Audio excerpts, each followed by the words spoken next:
Hello and welcome to Short Story Scene. I'm your host, the storyteller, and here we have a tale called Inferno by Dante Alighieri, Canto 6. At the return of consciousness that closed before the pity of the two relations, which utterly in sadness and confused me, now torments I behold the new tormented, around me whichsoever way I move, and whichsoever way I turn and gaze. In the third circle I am in the rain, eternal maledict and cold and heavy.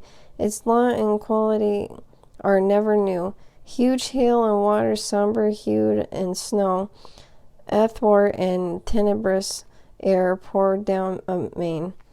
A nuismus and earth is, and receiveth this. Cerberus monster cruel and uncouth, with his three gullets like a dog is barking over the people that were submerged. Red eyes he has, and uncouthous beard, and black, and belly large, and armed with claws his hands. He rends the spirits, flays and quarters them. Howl the rain maketh them like unto dogs. One side of them make the shelter for the other, oft turn themselves in wretched reprobates. When Cerberus perceived us, the great worm, his mouths he opened and displayed his tusks. Not a limb had he that was motionless, and more conductor, with his spans extended, took of the earth, and with his fist well filled, he threw it into those rapacious gullets.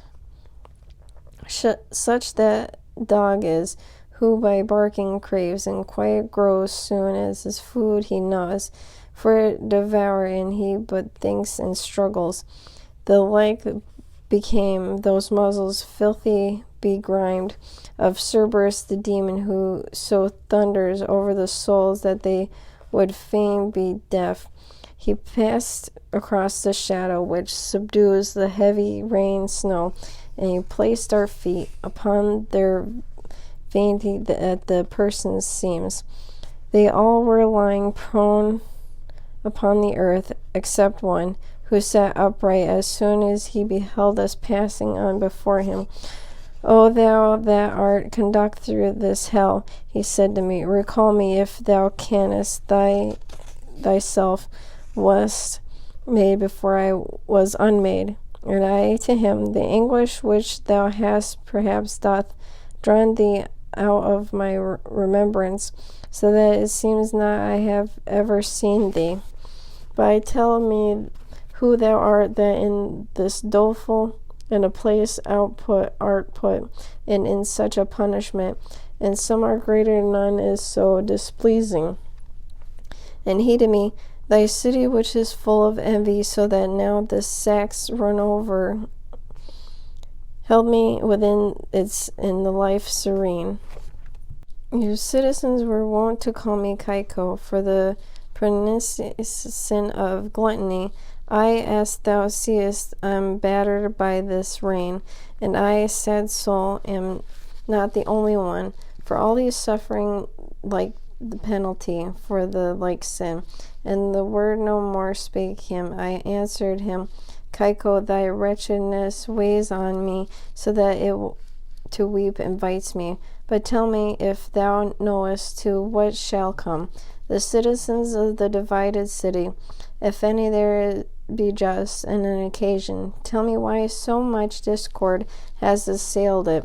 And he to me, thy after long contention will come to the bloodshed, and the rustic party will drive the other out with much offense.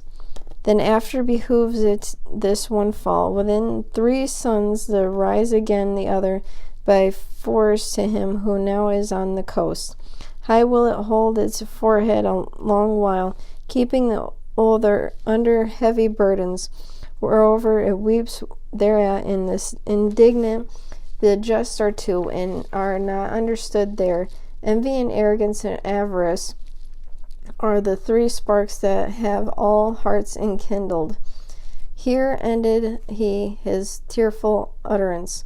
And I to him, I wish thee still to teach me, and make a gift to me of further speech. Fernate and Tegahiaro, once so worthy. Japoco Rusticucci, Argio, and Mosca, and the others who on good deeds set their thoughts, say where they are, and cause that I may know them. For great desire constraineth me to learn, if heavens thou swinton them, or hell in venom. And he said, they are among the blacker souls, a different sin downweighs them to the bottom. If thou so far descendeth, thou canst see them. And when thou art again in the sweet world, I pray thee to the mind of the other bring me. No more I tell thee, and no more I answer. Then he straight forward his eyes, he turned askance, eyed me a little, and then bowed his head. He fell there within prone like the other blind. And the guide said to me, he wakes no more this side of the sound of the angelic trumpet. When shall approach the hostile potent?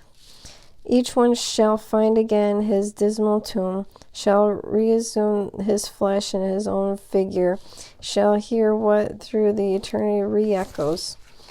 So we passed onward over the filthy mixture of shadows and rain, with footsteps slow, touching a little on the future side.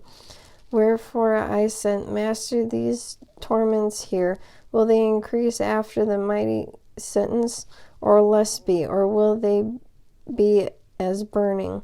And he said to me, returning unto thy science, which wills, and as the thing more perfect is, the more it feels of pleasure and of pain, albeit that this person maledict to the true perfection never can attain.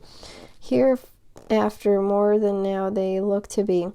Round in the circle by the road we went, and speaking much more, which I do not repeat, we came unto the point where the descent is. There are found Plutus and a great enemy.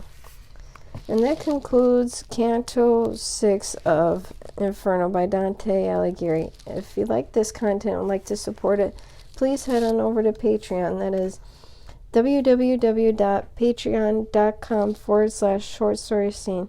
Thank you for listening, and see you next episode. Bye!